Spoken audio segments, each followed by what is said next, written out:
अच्छा, भाजपने नुकसान पश्चिम दीदी क्यांक अहींया स्ट्रोंग थई रह्या छे। पश्चिम બંગાળમાં ભાજપ 18 બેઠક જીત્યું હતું 2019માં, પરંતુ અત્યાર સુધીમાં 10 બેઠક પર જ આગળ જોવા મળી રહ્યું છે। એટલે જે ગઈ વખતનો રેકોર્ડ હતો એ પણ અહીંયા તૂટતો અત્યારે નથી જોવા મળી રહ્યો। છેલ્લા પરિણામની વાત કરી રહ્યા છે। 9 પરિણામ 1984માં ભાજપે, કોંગ્રેસ 24 અને અન્ય 1 ની આ વાત કરી રહ્યા છે। સૌથી વધારે મહત્વની વાત વલણ મુજબ પશ્ચિમ બંગાળમાં ભાજપને નુકસાન થતું જોવા મળી રહ્યું છે।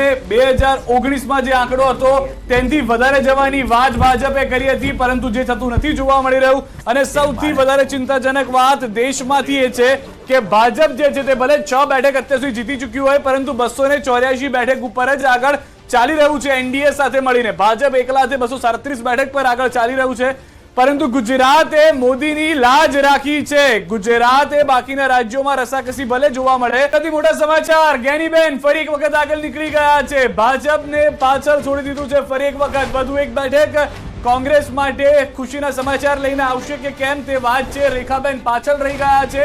જ્ઞાનીબેન ફરી એક વખત 2100 મતથી આગળ ચાલી રહ્યા છે। બનાસકાંઠામાં આગળ પાછળનો ખેલ કોંગ્રેસ ભાજપનો યથાવત જોવા મળી રહ્યો છે। અને અહીંયા પણ જે વાત થઈ હતી દીકરી વર્સિસ બેનની લડાઈ હતી, બંને મહિલાઓ સામસામે મેદાનમાં હતી। એક કહ્યું કે હું પ્રેક્ટિકલ છું, બીજાએ કહ્યું હું શિક્ષિત છું। એકે કહ્યું કે મારી પાસે જાણકારી સાથે સાથે જે અનુભવ છે તે ધારાસભ્યથી લઈ તમામનો છે, બીજાએ કહ્યું કે એકેડેમિક્સ મારું સ્ટ્રોંગ છે।